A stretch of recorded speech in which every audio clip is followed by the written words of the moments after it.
Hi guys, welcome to my channel. आज मैं आपके साथ शेयर करने जा रही हूँ कप पिज़्ज़ा की रेसिपी। और ये हम माइक्रोवेव में भी बनाएंगे और साथ ही में गैस स्टोव पे भी बनाएंगे।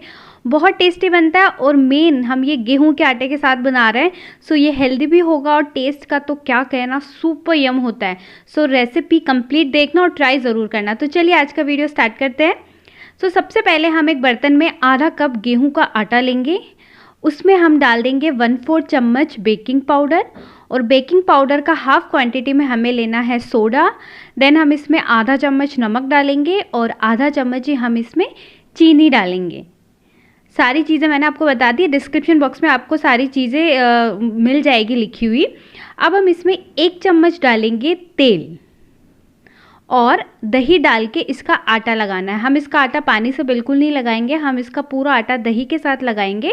तो पहले मैं इसमें 3 चम्मच दही डाल रही हूँ और फिर इसका मिक्स करके इसका आटा लगाएंगे। और इसका आटा एकदम गीला गीला लगता है, जस्ट हमको इसको मिक्स करना होता है। तो मैं आपको पूरा प्रोसेस दिखा रही हूँ, कट बिल्कुल नहीं कर रही हूँ, फास्ट फॉरवर्ड में आप पूरा देख सकते हो। मैं फिर इसमें दही डाल रही हूँ। दही बहुत ज़्यादा थिक वाला नहीं है, हल्का सा फैटा हुआ है, पतला सा दही है, तो वही है। और तो जितना दही आप आटा लगाने में लगा सकते हो उतना दही आपको लगाना है, इसका कोई मेजरमेंट नहीं है। आप ये मान लीजिए 4 से 5 बड़े चम्मच के करीब इसमें दही लगेगा। हमें इसे अच्छे से मिक्स कर लेना है। और आप देख सकते हो हमें इसका आटा नहीं लगाना है, जस्ट ये ऐसा गीला गीला रहे वैसा ही हमें करना है। तो ये आटा रेडी है, इसको हम 5 मिनट के लिए रेस्ट होने देंगे। तब तक हम क्या करेंगे, हमने जो कटोरिया जिसमें हम बनानी है उसको मैंने ग्रीस कर लिया है। और साथ ही में मैंने जिसमें मुझे बेक करना है उसको भी मैंने प्री हीट होने रख दिया है मीडियम फ्लेम पे नमक डाल के। अब हम इसमें जो बैटर है वो फैला देंगे। तो मैंने 1 से 1.5 बड़ा चम्मच के करीब बैटर लिया है और इसे अच्छे से हाथ गीला करके अच्छे से फैला दिया है। तो सेम प्रोसेस हम दूसरी कटोरी में करेंगे और सेम प्रोसेस जो हम माइक्रोवेव में भी बनाएंगे उसके कप में भी हमें करना है। कप को आपको ग्रीस करने की ज़रूरत नहीं है, अगर हाँ आपको डिमोल्ड करना है तो आपको ग्रीस करने की ज़रूरत रहती है, अदरवाइज़ नहीं रहती है। तो ये आप देख सकते हो मैंने सब में अच्छे से जो बैटर है वो फैला दिया और इतने में आपके 3 कप पिज़्ज़ा या जो कटोरी पिज़्ज़ा है वो आराम से बन जाएंगे। अब बारी आती है इसमें सॉस लगाने की। तो मेरे पास रेडीमेड पिज़्ज़ा सॉस है, अगर आपके पास नहीं है तो आप टमाटो केचप में हल्का सा ऑरिगेनो चिली फ्लेक्स डाल के मिक्स कर दीजिए या फिर रेड चिली सॉस भी डाल दीजिए और फिर उसको फैला दीजिए। तो अच्छे से आपने 1 चम्मच लेना है और इसको अच्छे से चारों तरफ स्प्रेड कर देना है, तीनों पे अच्छे से स्प्रेड करना है। इसका फ्लेवर बहुत ज़्यादा अच्छा आता है। वीबा कंपनी का जो है वो पिज़्ज़ा सॉस बहुत यम आता है। कोई स्पॉन्सर वीडियो नहीं है, मुझे पर्सनली इसका बहुत ज़्यादा पसंद आया, सो मैं आपके साथ शेयर कर रही हूँ। अब ये मैंने मोज़रेला डाइस चीज़ लिया है अमूल का, ये बहुत अच्छे से मेल्ट होता है। मतलब इसके पहले मैंने मोज़रेला चीज़ जो नॉर्मल आता है अमूल का, गोवर्धन, मतलब मैंने बहुत सारे ट्राई किए, मिल्की मिस्ट का, बट इसका रिज़ल्ट मुझे बेस्ट लगा है। हल्का सा हाँ ये महंगा आता है बट ये बहुत अच्छा आता है। तो अच्छे से मैंने चीज़ अच्छे से डाल दिया है। अब उसके ऊपर हम लेयरिंग करेंगे। तो सबसे पहले मैं लगा रही हूँ कैप्सिकम। आप जो भी टॉपिंग करना चाहते हैं ना आप वो कर सकते हैं। आप कॉर्न लगा सकते हैं, ऑलिव्स लगा सकते हैं, एलोपिनोज, मतलब जो भी आपको पसंद हो। मैं सिर्फ कैप्सिकम, टमेटो एंड अनियन लगा रही हूँ।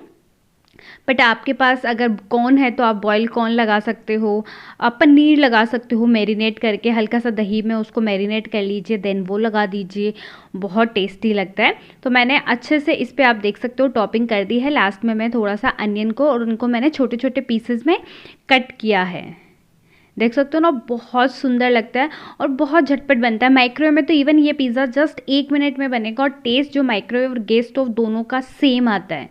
गैस स्टोव पे 10 मिनट लगते हैं, माइक्रोवेव में जस्ट 1 मिनट लगता है। दोबारा से हम इस पे वापस से चीज़ फैलाएंगे। तो चीज़ आप अपने अकॉर्डिंग जितना चाहे उतना डाल सकते हो। अगर आप क्यूब्स ले रहे हो तो आप एक एक क्यूब तो एक एक पे डाल ही दीजिए, और नहीं तो जितना आपकी मर्जी हो आप उतना। अभी ऊपर से हम ऑरिगेनो डालेंगे, आपके पास मतलब पिज़्ज़ा सीजनिंग है, ये ऑरिगेनो है, मिक्स हर्ब है, जो है आप वो डाल दीजिए, और चिली फ्लेक्स। सो ये हमारे पिज़्ज़ा रेडी है बेक होने के लिए। तो एक को मैं माइक्रोवेव कर दूंगी 1 मिनट के लिए हाई पावर पे, और इधर गैस स्टोव पे मैंने नमक डाल के इसको प्री हीट कर लिया है 10 मिनट के लिए मीडियम फ्लेम पे। अब हम इसके ऊपर एक प्लेट रखेंगे, प्लेट के ऊपर हम कटोरिया रखेंगे और एकदम कम फ्लेम पे हम इसको 10 से 12 मिनट के लिए बेक होने देंगे। बीच में आप चेक कर लीजिएगा, जैसे ही चीज़ अच्छे से मेल्ट हो जाता है आपका पिज़्ज़ा बन के तैयार हो जाएगा। सो 10 से 12 मिनट आराम से लग जाते हैं। सो माइक्रोवेव का पिज़्ज़ा रेडी हो गया है 1 मिनट में, और आप देख सकते हो कितना अच्छे से चीज़ मेल्ट हुआ है और जो इसका बेस है वो भी एकदम अच्छे से पका है। मैं आपको दिखा देती हूँ, सुपर यम बनता है गाइस, बहुत टेस्टी। कभी आपको क्रेविंग होती है ना पिज़्ज़ा खाने की, तो आप बस 1.5 मिनट में बना सकते हो, हाफ मिनट आपका तैयारी करने में। और देन ये वेजी आपको चॉप करनी है नहीं करनी है वो आप पे है, बट बहुत टेस्टी बनता है। अगर वेजी चॉप करने सबका माने तो 3 से 4 मिनट लास्ट में आपका पिज़्ज़ा जो है वो बन के तैयार हो जाएगा, और आप देख सकते हो कितना टेस्टी बना है। इसको मुझे बेक करते ऑलमोस्ट 12 मिनट हो गए हैं और ये अच्छे से बेक हो गया है। फ्लेम हमने बंद कर दी है। इसको हम बाहर निकाल के 2 मिनट हल्का सा ठंडा करेंगे, उसके बाद मैं आपको कट करके दिखाऊंगी कि ये कितना अच्छे से पका है, क्योंकि बहुत ज़्यादा गर्म होता है ये।